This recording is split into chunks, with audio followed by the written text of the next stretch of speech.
உங்களுக்கு ஒரு ஆசீர்வாதம் தேவை. நீங்கள் செய்கிற பிஸ்னஸ் மேலும் மேலும் விருத்தி அடையணும்.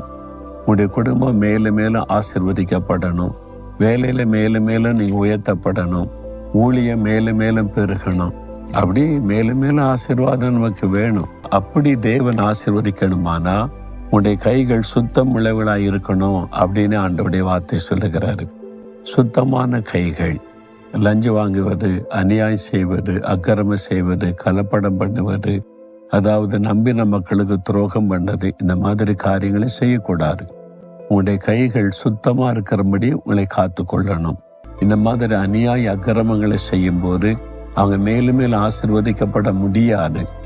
ஆசீர்வதிக்கப்பட்ட மாதிரி தெரியும், ஆசீர்வதிக்கப்பட முடியாது. ஒரு நாள் பாதிக்கப்பட்டு இல்லாமல் போயிடுவாங்க. அதனால நம்முடைய கைகள் எப்பவுமே பரிசுத்தமாக இருக்க நம்மை காத்து கொள்ள வேண்டியது ரொம்ப